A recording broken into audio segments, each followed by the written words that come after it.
আসসালামু আলাইকুম viewers. Microsoft office ওয়ার্ডের খুঁটিনাটি আজকে আমরা সব বিষয় নিয়ে আলোচনা করব। তাই ভিডিওটি স্কিপ না করে ফার্স্ট টু লাস্ট সবাই দেখবেন এবং ভিডিওটি তাহলে আপনারা বুঝতে পারবেন। মাইক্রোসফট অফিস ওয়ার্ড 2003, 2010, 2016 সব প্রায় সেম ভার্সন। আপডেট ভার্সন 2016, 20 এগুলো আপনারা ইউজ করবেন। মাইক্রোসফট অফিস ওয়ার্ডের কিন্তু অনেক অসংখ্য কাজ আছে, এগুলো কাজ শেখা অনেক জরুরি। তাহলে আপনি আপনার অফিসে ভালো কাজ করতে পারবেন, তাহলে বা আপনি আপনার দোকানে কাজ করে থাকলে সেক্ষেত্রেও আপনি ভালো কাজ করতে পারবেন। অনেক কাজ রয়েছে এবং প্রতিটি অপশনের অনেক সিস্টেম কাজ রয়েছে। 2003, 2007, 2016, 2020 আপনারা অনেকেই অনেক MS ওয়ার্ড আপনারা ইউজ করেন। মাইক্রোসফট অফিস ওয়ার্ড সর্বপ্রথম আপনারা যদি এখান থেকে স্টার্ট মেনুতে আসেন, তারপর হচ্ছে এখান থেকে আপনি যদি স্ক্রল করে নিচে আসেন,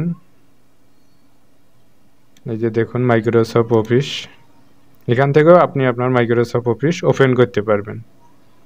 বা এখান থেকে যদি রাইট বাটন ক্লিক করে নিউ আসেন, তাহলে মাইক্রোসফট ওয়ার্ড আপনারা ওপেন করতে পারবেন। এভাবে ওপেন করার পর আমরা যেটি করব, আমরা সর্বপ্রথম যে কাজটি আমরা মাইক্রোসফট অফিস ওয়ার্ডে আসার পর আমরা পেজ সেটআপ দেব। তাহলে আমাদের পেজ সেটআপ দিলে আমাদের কি করতে হবে? এজন্য আমাদের লেআউটে আসতে হবে। লেআউটে এসে তারপর এখান থেকে সাইজে আসতে হবে। তারপর আপনি লিগেলে লিখবেন নাকি স্টেটমেন্ট নাকি A3 নাকি A4 বা A5, আপনি কি মানে কোন ইয়েতে লিখবেন, কি সাইজ দিবেন। সচরাচর A4 সাইজ এটিতে সবাই লিখে থাকে, এটি আপনি সিলেক্ট করবেন বা আপনার যেটি দরকার সেটি সিলেক্ট করবেন। তাহলে আমাদের পেজ সেটআপ শেষ। আমরা কিবোর্ড থেকে যদি কন্ট্রোল চেপে ধরে চাকা বা স্ক্রল হুইল যেটি বলে থাকেন সেটি যদি ঘোরাই, তাহলে পেজটি ছোট বড় হবে। বা নিচে দিকে যদি আসেন, এখান থেকে zoom in zoom out plus minus করলে আপনারা পেয়ে যাবেন, পেজটি ছোট বড় করে নিতে পারবেন কাজের সুবিধার জন্য। তারপর যে বিষয়টি, এখানে ফাইলে অনেক কাজ আছে, নিউ, তারপরে ওপেন, সেভ, কাজ করলেন আপনি সেভ করলেন, প্রিন্ট যখন কাজ শেষ হলো প্রিন্ট দিবেন, তারপর শেয়ার করতে পারবেন, এখান থেকে PDF করতে পারবেন, এক্সপার্ট, ক্লোজ, অ্যাকাউন্ট অপশন রয়েছে, প্রতিটির কাজ আছে, আমরা ধারাবাহিকভাবে আলোচনা করব। তাই ভিডিওটি স্কিপ না করে ফার্স্ট টু লাস্ট দেখবেন। এখানে হোমে অনেক কাজ রয়েছে, দেখুন এটা হচ্ছে পেস্ট, কন্ট্রোল V দিয়ে পেস্ট হয়, কাট হচ্ছে Ctrl+X, কপি হচ্ছে Ctrl+C, শর্টকাটগুলো এগুলো আপনাকে জানতে হবে। এটা হচ্ছে ফন্ট, কি ফন্ট আপনার দরকার, শুতুনি MJ বা টাইমস নিউ রোমান বা আপনার যে ফন্ট দরকার সেই ফন্ট অনুযায়ী কিন্তু আপনি আপনার এখানে সিলেক্ট করবেন, ফন্ট সাইজ সিলেক্ট করবেন। তারপর হচ্ছে আপনার ফন্ট কত সাইজ দিবেন, 16, 20, 18, 14, যেটি দরকার আপনি সেটি দিয়ে নেবেন। তারপর এখান থেকে এটা হচ্ছে বোল্ড, Ctrl+B চাপলে এটি বোল্ড হবে, আইতে হচ্ছে ইতালিক, ইউতে হচ্ছে আন্ডারলাইন, এভাবে অনেক কাজ রয়েছে। এটা হচ্ছে একটা লেখা লিখলেন, লিখে কালার করবেন। এখানে বিজয় ক্লাসিক সিলেক্ট করবেন, বিজয় 52 আগে ডাউনলোড করে ইনস্টল করবেন। তারপর হচ্ছে এখানে শুতুনি MJ লিখবেন। আমরা যদি আমার লিখলাম, সাপোজ এটা লিখে আমি এটা কালার করব, সেক্ষেত্রে এখানে যদি আসি, এসে যদি আমি এই যে লাল কালারটা দিই, রেড কালার, তাহলে আমার এটা লাল হয়ে যাচ্ছে। এভাবে ধরুন আমি এই লেখাটি মিডলে নিয়ে যাব, মাঝখানে আরও একটু লিখলাম, আমার সোনার বাংলা, আমি তোমায়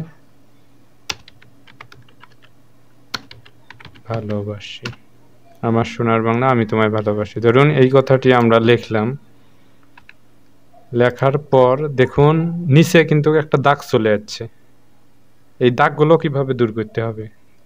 তাহলে আপনাকে এই দাগ দূর করার জন্য আপনাকে এখান থেকে ফাইলে আসতে হবে, আসার পর এখানে অপশন, এই অপশনে আসতে হবে। তারপর এখান থেকে প্রুফিং, এই প্রুফিং আসতে হবে।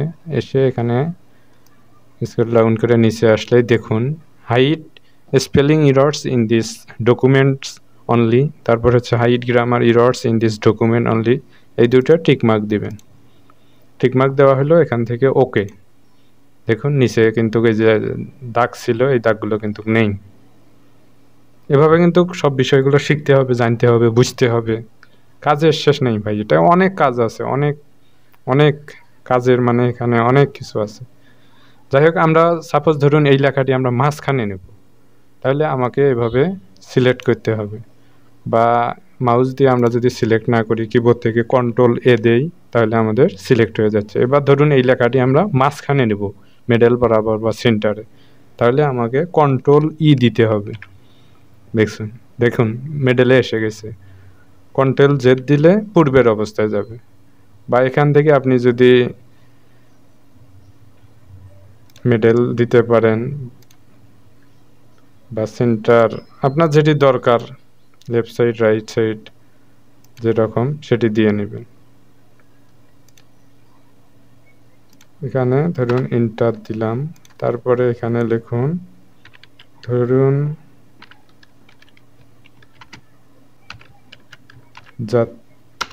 জাতীয় সঙ্গীত, কথাটাই লিখলাম, দুটাই লাল হলো। ধরুন এটা আমরা ব্ল্যাক কালার দিব, তাহলে এভাবে সিলেক্ট করে নিয়ে এখানে এসে অটোমেটিক এটি দিলাম, ব্ল্যাক কালার হয়ে গেল। ধরুন এই লেখাটার নিচে আন্ডারলাইন দিবেন, এভাবে সিলেক্ট করে নিয়ে এখানে কন্ট্রোল ইউ যদি আমরা কিবোর্ড থেকে দেই, তাহলে আমাদের আন্ডারলাইন আসতেছে। কন্ট্রোল জেড পূর্বের অবস্থায় আসলাম। আমরা এভাবে যদি সিলেক্ট করে নেই, নেওয়ার পর যদি এখান থেকে এই যে ইউ, এভাবে যদি এখানেও ক্লিক করি, তাহলেও আমাদের কন্ট্রোল ইউতে যে আন্ডারলাইন সেটি আসতেছে। ধরুন এই লেখাটা আমরা বোল্ড করব, একটু মোটা করব, তাহলে আমাদের এইভাবে সিলেক্ট করতে হবে, বা কন্ট্রোল এ দিয়ে কিবোর্ড থেকে সিলেক্ট করতে হবে। তারপর এখানে কন্ট্রোল বি বা বোল্ড বিতে চাপ দিলে লেখাটি আমাদের মোটা হয়ে যেতেছে। এভাবে কিন্তু অনেক কাজ আছে। ধরুন সাপোজ আমরা লেখাটি ইতালিক করব, ধরুন এই লেখাটি আমরা ইতালিক করব, তাহলে এভাবে সিলেক্ট করে নিলাম, এখান থেকে আই দিলাম, এখানে আই টিপ দিলাম, বা কন্ট্রোল আই টিপ দিলে আমাদের লেখাটা একটু বাঁকা বাঁকা হইতেছে, এটা হলো ইতালিক। এভাবে অসংখ্য কাজ আছে। ধরুন আপনাকে একটা সিভি লিখতে বলা হলো, সিভিতে নাম, পিতার নাম, মাতার নাম, অ্যাড্রেস সব কিছু আপনি লিখলেন। এখন সিভিতে ধরুন একটা আপনার ছবি অ্যাড করতে হবে। আপনি কিভাবে এখন ছবি অ্যাড করবেন?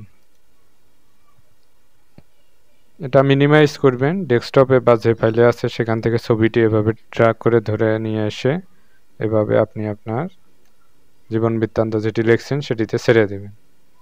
তারপর এখানে আসার পর আপনি এই পিকচারটি কিন্তু ছোট বড় করতে হবে, এজন্য আপনাকে লেআউটে আসতে হবে। লেআউটে আসার পর এখান থেকে পজিশনে এসে মোর লেআউট অপশন এখানে আসবেন। আসার পর টেক্সট ওয়ার্পিং এখানে আসবেন। এসে তারপরে দেখুন বিহাইন্ড টেক্সট, মনে রাখতে হবে বিহাইন্ড টেক্সট এখানে আসতে হবে। বিহাইন্ড টেক্সট সিলেক্ট করে এখান থেকে ওকে। তারপর আমাদের এই ছবিটি টেনে ধরে ছোট বড় করে নিতে হবে। এভাবে ছোট করলাম, তারপরে কাজের প্রয়োজনে আপনার যেখানে প্রয়োজন সেখানে আপনি রাখতে পারেন,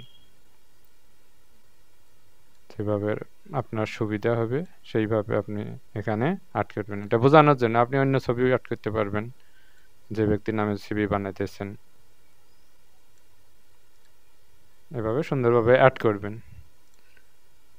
তারপরে এখান থেকে আরও কাজ আছে এগুলোর, design, reference, mailing, review, view.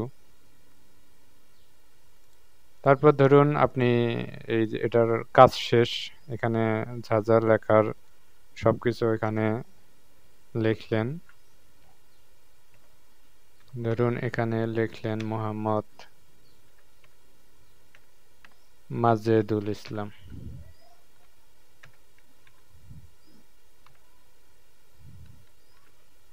Majedul ইসলাম, তার পিতার নাম, মাতার নাম, ধরুন এগুলো সব কিছু দিলেন।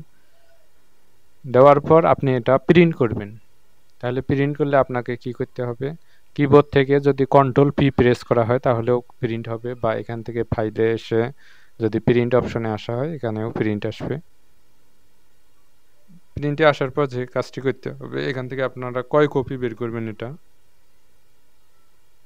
যে কয় কপি আপনার দরকার সেই কয় কপি আপনাকে এখানে সিলেক্ট করতে হবে।